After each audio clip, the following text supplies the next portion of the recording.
ওই নাম সংকীর্তন হয় 72 ঘন্টা ব্যাপী। তা সেখানে ওই শ্রীকৃষ্ণ থাকেন, রাধাকৃষ্ণের মূর্তি, আর তার পাশে গৌর নিতাই। তা আমরাও সেখানে গেছিলাম, মানে আমি। তা সেখানে সবাই প্রণাম করছে।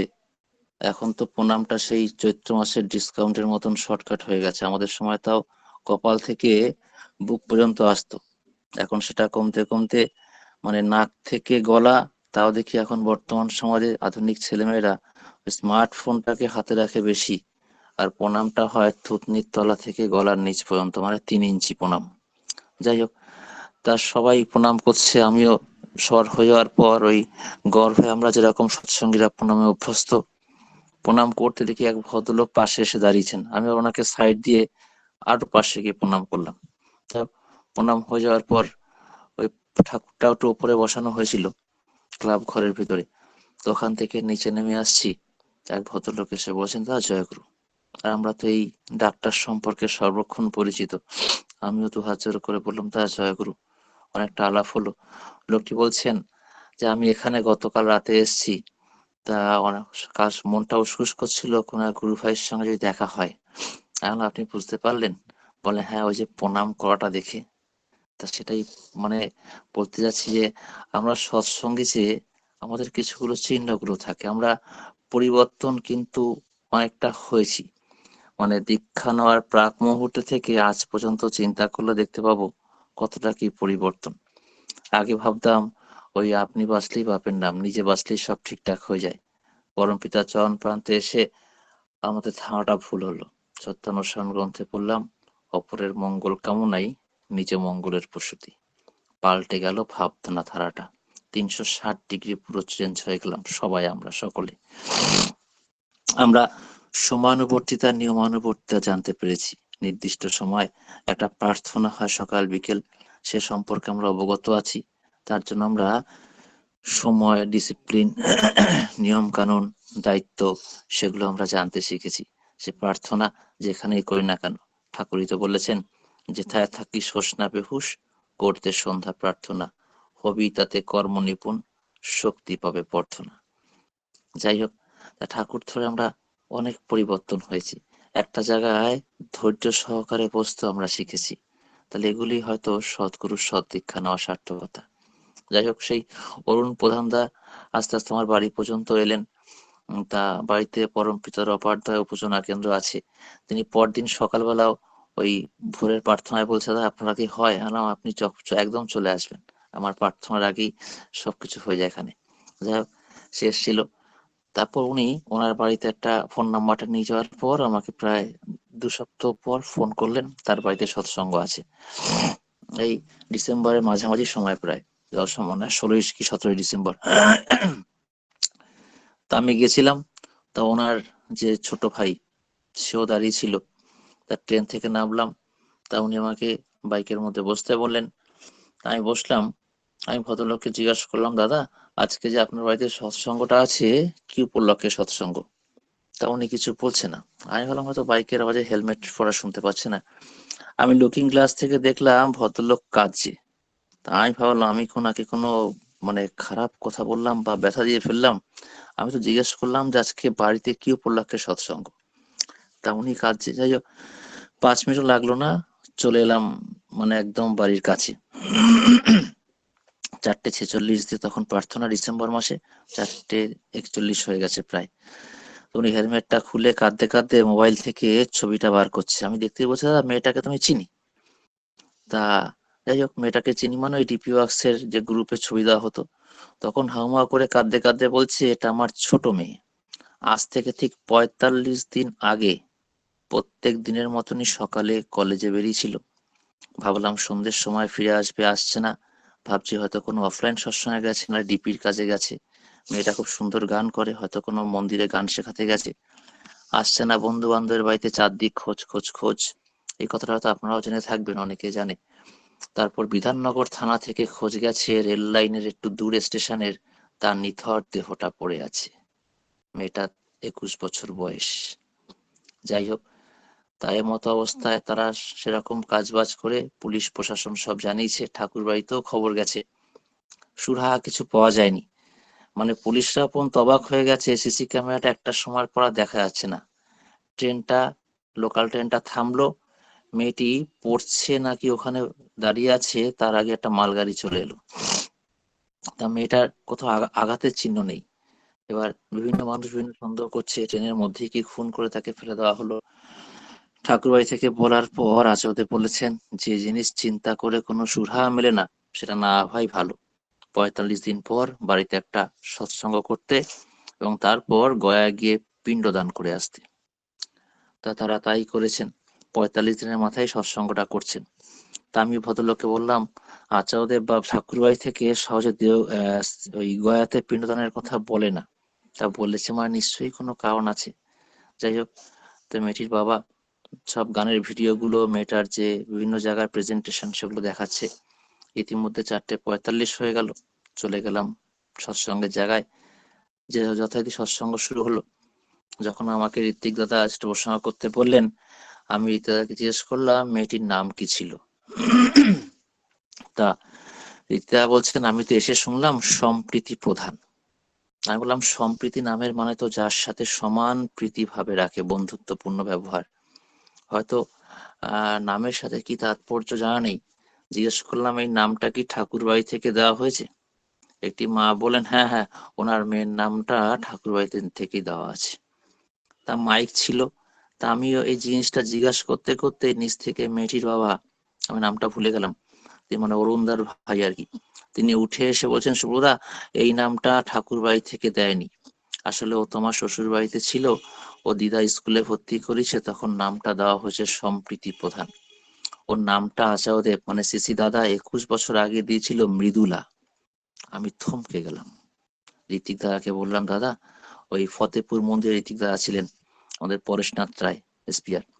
আমি বললাম, যতদূর ভুল না করি, মৃদুলা কথার অর্থ হচ্ছে ক্ষণজন্মা, মানে বাংলা ব্যাকরণে সমাস করলে হয় ক্ষণিকের জন্য জন্মজা, তৎপুরুষ সমাস। তা মানে একদম নামটা মিলে গেল তার কাজের সাথে। ২১ বছর আগে তৎকালীন আচার্যদেব সিসি দাদা নাম রেখেছিলেন মৃদুলা, যার অর্থ হচ্ছে ক্ষণজন্মা, ক্ষণিকের জন্য জন্ম। কেন রেখেছিলেন, কি জন্য রেখেছিলেন, এর পেছনে কি কারণ আমি তা চাইছি না, কিন্তু আচার্য তারা কিন্তু সবকিছু জানেন, সবটা বিচার করেন। ওই জন্য এই নামকরণ করলে সে নামকরণটা রাখাটাও, সেই নামটা ডাকাটাই কিন্তু উচিত, আমরা জানি। আমার এখানে শ্রদ্ধেয় প্রসাদ ব্যানার্জি দাও আছেন, তিনি হয়তো পরে বলতে পারবেন। তা আমরা সে নাম করলেও অনেক কর্মফল কর্মদোষটা চলে যায়। যাই হোক, তাহলে আচার্য নির্দেশ, এই যে আচার্য তারা কিন্তু সব জানেন, তারা কিন্তু ঠাকুরের জীবন্ত প্রতিভু। সে যে ঠাকুরের সময় তো এরকম ছিল। তা যাই হোক, তাও মানে আমি খালি সেদিন সৎসঙ্গের পর ভাবছিলাম, ২১ বছর আগে সিসি দাদা কিন্তু বলেই গেছিলেন ক্ষণজন্মা। সেই সম্পর্কে তারা কিন্তু ওয়াকিবহাল নাও থাকতে পারে, নামটা নিয়েছিলেন, সেটাই কিন্তু হলো। যাই হোক, পরে তো শুনেছিলাম সৎসঙ্গের পরে তারা ফোন করেছিলাম অরুণদাকে, বলছিল এরকম গয়াতে পিণ্ডদান করতে যাবে, তারপর ঠাকুর বাড়িতে গিয়ে জানাবে।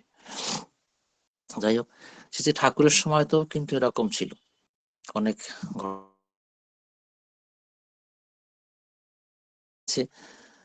শ্রী ঠাকুরের মানে যখন প্রায় বৃদ্ধবয়স হয়ে গেছে, তখন শ্রী ঠাকুরের যিনি বাণী লেখক শ্রদ্ধ প্রফুল্ল দাস দা, ঠাকুর প্রফুল্লদাকে তুই তাকারি করেই বলতেন নারায়ণী কেরানি।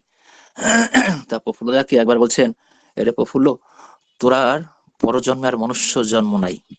তা ওই প্রফুল্লদা ভাবছেন, এই আবার ঠাকুর কি বলে। তা আমি এটা পরবর্তীকালে ঠাকুরকে জিজ্ঞাসা করব। এই ভাবতে ভাবতে আর জিজ্ঞাসা করা আর হয়ে ওঠেনি। চলে এলো ১৯৬৯ সাল। শ্রী ঠাকুর অসুস্থ হয়ে গেলেন। তিনি অবস্থান করছেন দেওঘরের জামতলাতে। পরবর্তীকালে সেখান থেকে নিয়ে আসা হয় এখন যেখানে আমরা প্রণাম করি পার্লারে, সেখানে। একটা সময় ঠাকুর অসুস্থ হয়ে পড়লেন, আর ওই প্রফুল্লদাও খালি ভাবেন, ঠাকুর আমারে কেন দুবার বললো যে প্রফুল্ল, তোর আর মনুষ্য জন্ম নাই, পুনর্জন্ম আর নাই, তোর আর পৃথিবীতে আসা লাগবে না। তা আমি কি কোনো খারাপ কাজ করেছি? তিনি মনে মনে ভাবতেন, না, তা ঠাকুরকে পরে জিজ্ঞাসা করব। কোনোদিনই হয়ে উঠতে পারলো না। একটা সময় চলে এলো, শ্রী ঠাকুরও চলে গেলেন। প্রফুল্লদার মাথায় বাজ পড়ার মতন পড়লো। যে ঠাকুর আমারে কেন বলে গেল যে প্রফুল্ল তোর আর পুনর্জন্ম নাই, মনুষ্য জন্ম তোর আর কোনোদিনই হবে না। এই ভাবনাটা প্রফুল্লদার মাথায় কুকড়ে কুকড়ে খায়। ঠাকুর চলে যাওয়ার পর আচার্য পদে ভূষিত হলো ঠাকুরের জ্যেষ্ঠ আত্মজ পিতৃদেব শ্রী বর্দা। শ্রী বর্দার সময়ও প্রফুল্লদা ছিলেন, কাজকর্ম করেন সারাক্ষণ একটা মাথায় চিন্তা, কেন ঠাকুর আমারে বলছে মনুষ্য জন্মটা নাই, তাহলে কি আমি খুব দূষিত মানুষ, আমি খারাপ মানুষ? আবার নিজেই ভাবেন ঠাকুর তো তার বাণী সমন্বিত ভাব সমন্বিত গ্রন্থ পুণ্যপুঁথি, সেখানে প্রথম বাণীটাই তিনি দিয়েছেন আমি চাই শুদ্ধ আত্মা। তাই ঠাকুর যদি শুদ্ধ আত্মা চায়, তাহলে আমার মধ্যে কি কোনো শুদ্ধ কিছু নেই? সব তাহলে দূষিত হয়ে গেছে। কাজের ফাঁকে ফাঁকে সারাক্ষণ প্রফুল্লদার মনে এই চিন্তাগুলো হয়ে থাকে। 8 মাস হয়ে গেল পিতৃদেব আচার্য পদে ভূষিত হয়েছে। গুয়াহাটিতে উৎসব, স্বস্তি তপা উৎসব, না স্বস্তি দীপা উৎসব। তা সেখানে যাবেন। শ্রী বর্দা প্রফুল্লদাকে বারবার করে যেতে বলছেন, প্রফুল্লদা রাজি হচ্ছেন না। অনেক পীড়াপিড়ি হওয়ার পর প্রফুল্লদা রাজি হলেন, গুয়াহাটি উৎসবে গেলেন। সেখানে গিয়ে বর্দা যখন নামলেন, দেখলেন মাঠের এক কোনায় একটা জ্যোতিষী হাত দেখছে, অগণিত দর্শক লাইন দাঁড়িয়ে আছে। প্রফুল্লদাকে শ্রী বর্দা বলেন, ও প্রফুল্লদা, আপনি একবার যান গা, হাতটা দেখা আসেন গা, ভবিষ্যৎ আপনার কি কথা কয় একটু শুনে আসেন গা। প্রফুল্লদা যাবেন না। বর্দা অনেক বলা বলির পর প্রফুল্লদা সেখানে গিয়ে লাইনে দাঁড়ালেন। একটা সময় পর যখন লাইনটা এলো, সেই জ্যোতিষীর নাম ছিল অবিন দেব। তো অবিন দেব বাবু তাকে বসতে বললেন, প্রফুল্লদা বসে পড়লেন। খানিকক্ষণ পর প্রফুল্লদাকে উঠতে বললেন, প্রফুল্লদা উঠে দাঁড়িয়ে পড়লেন। ওই অবিন দেব, যিনি জ্যোতিষী, ব্যাগ থেকে একটা 5 টাকার নোট বার করে তাকে প্রণাম করছেন। প্রফুল্লদা বলছেন, আরে এই কাজটা আপনি কেন করছেন? আমি তো আপনাকে প্রণামী দিয়ে প্রণাম করার কথা, আপনি আমার হাতটা একটু দেখে ভবিষ্যৎটা করে দেন। তখন অবিন্দেব বাবু বলছেন, আমার 60 বছরের জ্যোতিষী জীবনে আমি ভেবেছি মানুষের মৃত্যু যোগের পরে, মানে পড়েছি একটা যোগ আছে, ভিগুর ভিগুও তাই কয়। তা ভাবতাম আমি 60 বছরে তো কাউকে দেখলাম না, এই জিনিসটা বুঝি মিথ্যে। আজ আপনাকে দেখে বুঝতে পারলাম মৃত্যুর পরেও মানুষের একটা যোগ আছে। প্রফুল্লদা বলছেন, কি যোগ কি যোগ? বলে, জানেন দাদা, আপনি মহাভাগ্যবান, আপনার মনুষ্য জন্ম আর নাই, আপনার পুনর্জন্ম আর নাই। প্রফুল্লদা কাঁদছেন, বলছেন, কেন দাদা, আমি কি খারাপ মানুষ? আমার মধ্যে কি কোনো শুদ্ধ কিছু নেই? আমি দূষিত হয়ে গেছি? বলছে, আপনার তো কর্মফল কর্মদোষ নাই, আপনি সারা জীবন পুরুষোত্তমের সাথে ছিলেন, আপনি আবার পৃথিবীতে ধরাধামে আসবেন, পুরুষোত্তম যখন আবার আবির্ভূত হবেন, আপনি তার হাত ধরে আসবেন, আপনি মহাপুণ্যবান। প্রফুল্লদা কাঁদতে লাগছে, বলছে, আমার কর্মফল কর্মদোষ নেই? বলে, না, মানুষের জীবনে কর্মফল কর্মদোষ থাকে, পুনর্জন্ম হয়ে সেগুলো সামলায়, আগামী প্রজন্মের জন্য কিছু কাজ রেখে দিয়ে যায়। আপনার কর্মফল নাই, কর্মদোষ নাই, আপনি ধরাধামে আবির্ভূত তখনই হবেন, পুরুষোত্তম যখন আবার আসবেন। কাঁদতে কাঁদতে ছুটে গেল শ্রী বর্দার কাছে, প্রণাম করতে যাবেন পায়, শ্রী বর্দা মাথার উপর আলগো করে হাতটা রেখে বলছেন, প্রফুল্লদা, আজ থেকে আপনার মনের সমস্ত গ্রন্থির মোচন হইল তো? প্রফুল্লদা ধাউ হাউ করে কাঁদতে কাঁদতে ভাবছেন, যে কথা আমি আর শ্রী ঠাকুর সেই জামতলার ঘরে জানতাম, সে কথা শ্রী বর্দা কি করে জানলো? একবার ভেজা ভেজা চোখ নিয়ে তাকালো পর্দার দিকে। শ্রী পর্দা আবার বললেন, ও প্রফুল্লদা, আজ থেকে মনের সমস্ত গ্রন্থির মোচন, দুঃখ সবকিছু দূর হইল তো? প্রফুল্লদা হাউ হাউ করে কেঁদে যাচ্ছেন। তখন শ্রী পর্দা বলছেন, আপনি এখন কাজে লেগে পড়েন। এই হচ্ছে আচার্য পরম্পরা, ঠাকুর যা জানেন আচার্য তাই জানেন। একবার শ্রী দাদা, তিনি গুয়াহাটি উৎসবে যাচ্ছেন, ষষ্ঠী তপা উৎসবে, আগেরটা ছিল ষষ্ঠী দীপা উৎসব। তার ষষ্ঠী তপা উৎসবে যাচ্ছেন, তা গ্রামের পথের ধারে গাড়িটাকে দাঁড় করে দিয়েছেন। আসামের গুয়াহাটির যারা লোকরা তারা বলছেন, দাদা, আপনি গ্রামে কার বাড়ি যাবেন বলেন, আমরা আমাদের গুরু ভাইরা সাহায্য করবে। শ্রী দাদা কোনো কথাই শুনছেন না, গ্রামের মেঠো পথ ধরে গিয়ে চাষি ভাইদের জিজ্ঞাসা করছেন এক মায়ের কথা। সেই চাষি ভাইরা দেখিয়ে দিল একটি মায়ের বাড়ি। শ্রী দাদা হনহন করে এগিয়ে যাচ্ছেন, গ্রামের মেঠো পথ ধরে ধান ক্ষেতের আলপার হয়ে সে মাটির বাড়িতে গেলেন। জরাজীর্ণ বাড়ি, নখ দিয়ে টোকা মারলেই বাড়িটা ভেঙে পড়ে যায়। গিয়ে মা মা করে চিৎকার করলেন, বাড়ি থেকে একটা শত ছিন্ন বস্ত্র পরা একটি মা বেরিয়ে এলেন। খালি লজ্জা নিবারণ করার জায়গাটা ঢাকা আছে। গিয়ে যখন মা মা করে বললেন, আর ওই মাটি যখন চোখ মেলে তার ঝাপসা দৃষ্টি দেখলেন, সে তো শুভ্র বস্ত্র পরা এতগুলো মানুষ দাঁড়িয়ে আছে। আনন্দ উৎফুল্ল হয়ে উঠলো, ভাবছে ঠাকুর বাড়ি থেকে বুঝি লোক এসছে। তিনি ঘরে ছুটে গিয়ে গেলেন, কিসে বসতে দেবেন খুঁজে পাচ্ছেন না। তিনি ঘর থেকে একটা চাটাই নিয়ে এলেন, মানে মাদুর, ছেঁড়া মাদুর। সিসি দাদা তার উপরে বসে পড়লেন, আরো পার্শ্বদরা বসে পড়লেন।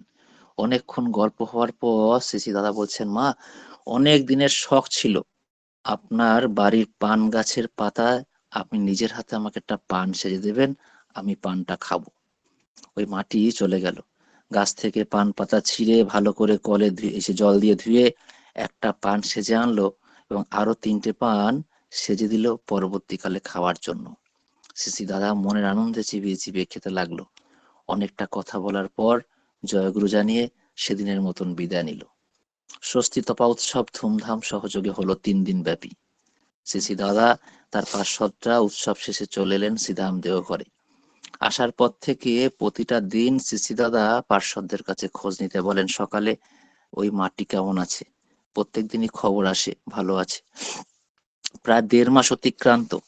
সিসি দাদা সকাল থেকে মুখ ভার করে বসে আছে, কারোর সাথে কথা বলছে না। মাঝে মাঝে কাঁদছে, ওই ঋত্বিকি চাদর দিয়ে চোখটা মুছছে। খালি সবাইকে তোড়জোড় লাগাচ্ছে, ওই মাটি কেমন আছে, এক্ষুনি খবরটা চাই। সবাই বলছেন, দাদা খবর আসবে এক্ষুনি। বেশ অনেকটা সময় অতিবাহিত হওয়ার পর খবর এসছে। খবর এলো যে মাটি সেদিন সকালে দেহত্যাগ করেছে, মারা গেছে। তা সিসি দাদা কথাটা শুনে দুঃখটা সবাই দেখলো, দাদার মন থেকে আস্তে আস্তে করে দুঃখটা চলে গেল। খানিকক্ষণ পর সবার সাথে কথা বলছে, সবাই হাসছে, প্রণাম নিবেদন করছে, সৎসঙ্গের কথা হচ্ছে, পার্শ্বদরা বলা বলি করছে। এতক্ষণ সিসি দাদা কান্নার মধ্যে ছিল, মুখ ভারাচ্ছন্ন ছিল। এখন সে কেনই বা এত হাসি খুশি রয়েছে। কয়েকজন দাদারা মিলে জিজ্ঞাসা করলো, দাদা আপনার এহেন পরিবর্তনের কারণ কি? সিসি দাদা বলে উঠলো, ওই যে মাটির কথা আমি রোজ খবর নিতে পাঠাই, তার মৃত্যু হয়ে যাবার কথা ছিল অনেক আগে। তার একটা মনের বাসনা ছিল, তার বাড়ির পান গাছের পাতা, সেই পাতায় পান তৈরি করে শ্রী ঠাকুরকে নিজে হাতে খাওয়াবেন। তিনি স্বামী পরিত্যক্তা, তার ছেলে মেয়ে নাই। সে কষ্টে জর্জরিত হয়ে তার মৃত্যুটা হচ্ছিল না, সে প্রতিদিন কষ্ট পাচ্ছিল। তাই তো আমি তার কাছে গিয়ে নিজে হাতে পান খেলাম।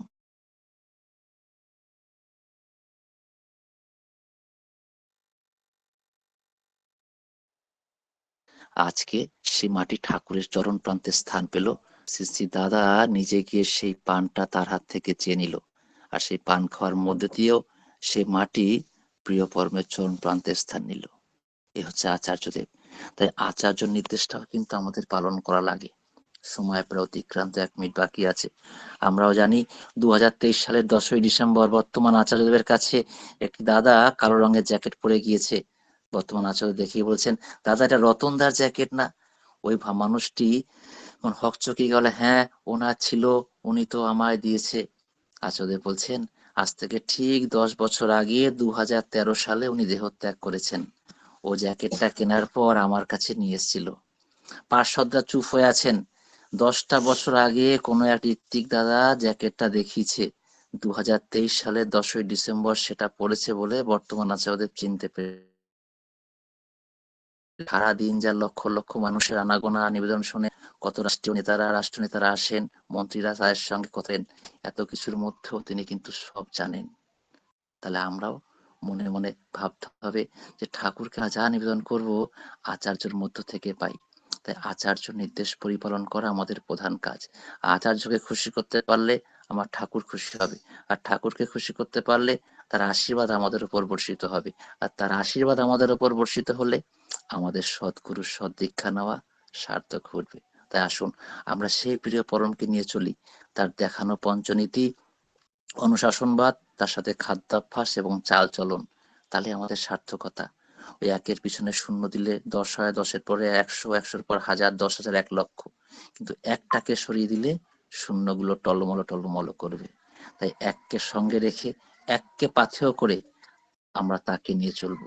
ওই দীক্ষার সময় অঙ্গীকার করেছিলাম, আজ থেকে প্রিয় পরমকে প্রতিষ্ঠা করে আমার জীবনের যজ্ঞ হোক, তাই আমরা সেই যজ্ঞে আহুতি দেব। সেই পঞ্চনীতি পরিপালন করে তার দেখানো রীতিনীতি 137টা বছর ধরে যেরকম ছিল আজকের দিনেও তাই আছে। তাই আসুন আমরা তার হয়ে উঠি। আমাদের এইটাই একমাত্র ধ্যান জ্ঞান। আমরা তার হয়ে উঠতে পারলে পরবর্তী প্রজন্মরাও সুন্দরের পথের অভিযাত্রী হবে, সুন্দর সমাজ তৈরি হবে। আর তখনই দীপ্ত কণ্ঠে বলতে পারবো, একাদশে চলে যারা তাদের নিয়ে সমাজ করা। এই সুন্দর সমাজে আমি আপনি সকলে তার হয়ে উঠি, এই আমাদের প্রতিজ্ঞা। আর যারা আহ্বানে আসা, আমার খুব প্রিয় মা, আমার শর্মিষ্ঠা সমাকে জয়গুরু জানাই। আমার এখানে অশেষ শ্রদ্ধা ভাজন আমার শ্রদ্ধেয় দেবপ্রসাদ মুখার্জি দা এবং আরো যারা যারা আছেন, প্রত্যেকের ইষ্টচ্ছল জীবন প্রার্থনা করি। সবাই খুব ভালো থাকুন। জয় গুরু, বন্দে পুরুষোত্তমম। জয় গুরু দাদা, জয় গুরু। অপূর্ব আলোচনা আমরা শুনলাম। শ্রদ্ধেয় দেবপ্রসাদ দা, আপনি যুক্ত হয়েছেন, দাদা একটু কিছু বলবেন? অপূর্ব, খুব সুন্দর। সুব্রতদা এতক্ষণ অমৃত বর্ষণ করে গেলেন। আমরা কতটা ধরে রাখতে